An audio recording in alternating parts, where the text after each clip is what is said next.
Okay, so solving equations involving decimals. So we can solve equations involving decimals just like we have before. So they aren't actually different as long as we understand place value. So the first way that I can do this is just treat these like they were regular non-decimal numbers, so just whole numbers. Okay, so first I would get rid of this one. So here's my x. I need to remove this 0.02 and this 0.4. I'm going to remove this weaker operation first, this adding. So minus 0.4 minus 0.4. What I do to one side, I do to the other. So 0.4 minus 0.4, I get 0. It is now off of this side. On this side, I have 0.02x left over, and it equals whatever 1.2 minus 0.4 is. So if I was unsure, I could go off to the side, subtract these two numbers. 4 doesn't go into 2. I'm going to borrow this. 4 does go into 12, though. Oh, well, that was right there. Okay, and 8. So it's a difference of 0.8. So there's my decimal, so 0.8. Okay, now I'm going to divide by this number. So I'm going to divide by 0.02. Which might be where it starts getting confusing. So how do I do this without a calculator? And that's where understanding place value would come in. So remember our place values. So here, if this is my decimal, if I have a number here, that will be in the tenths place. A number here will be the hundredths place. If I'm going any farther, I'm going into thousands, 10,000ths, 100,000ths, millionths, 10 millionths, right? So there's going to be an infinite number of place values that we could go to, but we're never going to be going probably beyond thousands here. Okay, so if I take a look at what these two decimals mean, so this is now reduced to 1, I have x equals whatever this is. So this is 8 tenths, right? So this is in my tenths place. So here I have 8 tenths, and I'm dividing it by 2, and then this is in my hundredths place. So it's 2 decimals over. So take a look here. It's 0, 2. It's in my hundredths place. Okay, so it is going to be 2 over 100. Okay, another trick is to, well, how many numbers do I have behind the decimal? There's 1, so I'll have 1 0, so 10. Here I have 1 2, so 2 zeros down here. Okay, and when I divide by a fraction, I multiply by the reciprocal. So I flip and times. So let's flip and times this. So I get 8 over 10 times 100 over 2. Now these things can be reduced, so I can reduce them first if I want. So 8 and 10 both have factors in common. So 2. So I can reduce both of these by 2. So 8 divided by 2 is 4. 10 divided by 2 is 5. And oh look, I can reduce more across. So 4 divided by 2 is 2. Okay. Oh, and look, 100 is divisible by 5. I can divide 100 by 5. If I divide 100 by 5, I get 20. Okay, so I have nothing on the bottom now here except for 1. And I get 2 times 20, which is 40. So we get x equals 40. Now, there is an easier way to do this. So that would be what I would consider the harder way. The easier way is to take what we did last time by multiplying by the lowest common multiple. So we're dealing with whole numbers instead of fractions. Okay, so when I do that, first I'm going to figure out, well, what are all these things as a fraction? So I can figure out what my lowest common multiple is. So the first thing that I'm going to do is, okay, this will be 2 and 2 numbers behind the 0. So this is 2 over 100x plus, and then this will be 4 tenths equals, and then 1.2. So I have one number behind the decimal. So this is like 12 tenths. Okay. So my lowest common multiple is going to be 100. So I'm going to take each of these things and I'm going to multiply it by 100. Okay. So when I do that, Well, I'll do it in 2 steps. Okay. So when I multiply each of these by 100, I get, so I get this. Now we're going to reduce these fractions. We're going to reduce these denominators. Okay, so 100 divided by 100 is 1. 1 times 2x is just 2x. 100 divided by 10 is 10.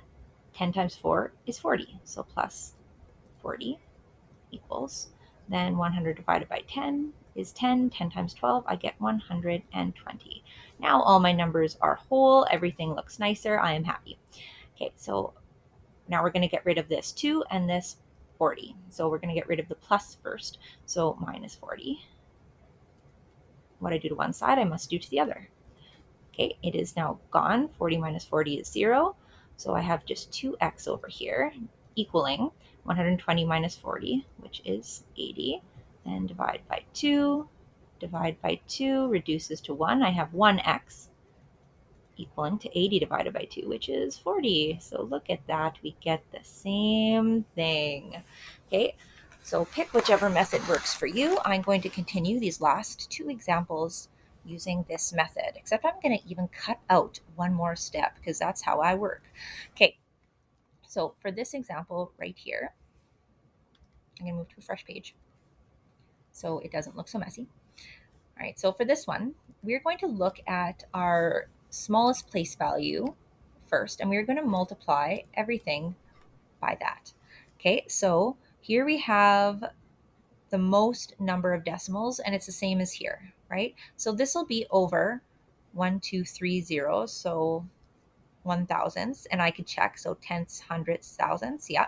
Okay, this will also be over thousandths. This one's only over hundredths, this one as well. Okay, so I'm going to be multiplying everything by 1,000. Right now, instead of like writing everything as a fraction, having that step, I'm just going to do it right now. So when I multiply a number, a decimal number, by 1,000, and I'll have to do it for all of them,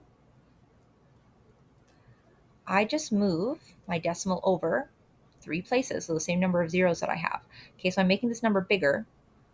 So 1, 2, 3. So this will just be 6x. Haha. And if it's not, if I still have a decimal, I mustn't be multiplying by the right LCM. Okay, for this one, here's my decimal, multiplying by 1,000. I'm moving it 3 places. So this will be plus 296 equals, so multiplying this by 1,000 moves 3 places. There'll be an extra 0 there, so 150x minus, and then same thing here, so 1, 2, 3, so minus 70x.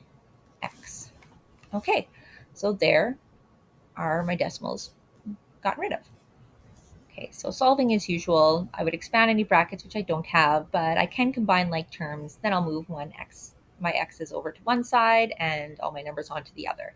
So on this side, I do have some like terms that I can combine. So we're going to combine those.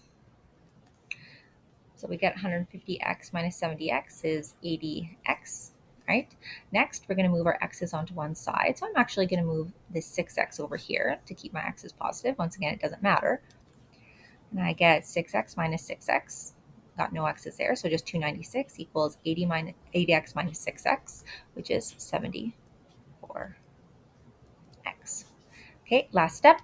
I'm going to divide by 74. Divide by 74. And I get 296 over 74, and then I can start reducing this. So when I reduce this, if I start going with smaller numbers, so starting with 2's, I can. Okay, so I can divide each of these by 2, keep doing that. I'm going to notice that this is going to be a whole number. So you can just reduce as you would. A hint.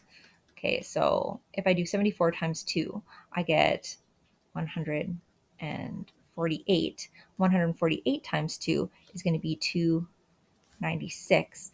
Okay, so this is actually going to just reduce to 4. Okay, so any way that you end up doing your reducing, you good. Okay, we basically get x equals 4. Okay, last example. We are going to need to get rid of these brackets after we get rid of our decimals. Okay, but our first step is we need to get rid of those decimals, or treat them like fractions, or do whatever you do. Okay, so we are going to multiply by the LCM, which is going to be our smallest place value. Okay, so here this is like tenths. This one is like hundredths. This is tenths. Okay, so we are going to be multiplying each of these by 100. Okay. All right, so same thing that we dealt with our parentheses before with our brackets. We'll just multiply it by the number out front. So this is all one term because they are multiplied together. Okay, so this is one term here. Oh, here's a subtraction and another term, not counting this one in the brackets because those brackets are multiplied to this. So I'll multiply this number by 100 and this last number by 100. So just multiplying the number outside the brackets, so not inside here. Okay, so when I do 0.3 times 100, it's going to move over 2 decimal places because I have 2 zeros there. So 1, 2, so this is going to be 30. This will be 30 times 2x minus 1 minus, and then 100 times 0.04, move this over 2 times, will be 4 times x plus 5 equals, and then 100 times 2.3, so moving over 1, 2 places, I get 230. All right, so now I have something that I know how to deal with. So let's expand these brackets. Okay, so 30 times 2x, and then 30 times minus 1 is 60x minus 30. Now I take my negative 4 times x, negative 4 times 5, to get negative 4x minus 20, and that equals 230. Okay, now let's simplify this side up by adding like terms. So I have 60x minus 4x, which is 56x, and then negative 30 minus 20. So I owe $30. Oh, I owe another $20. I owe more dollars. I owe 50 of them. So minus $50 and equals 230. And oh yeah, here's a simple one. All right, so plus 50 plus 50. So getting x alone.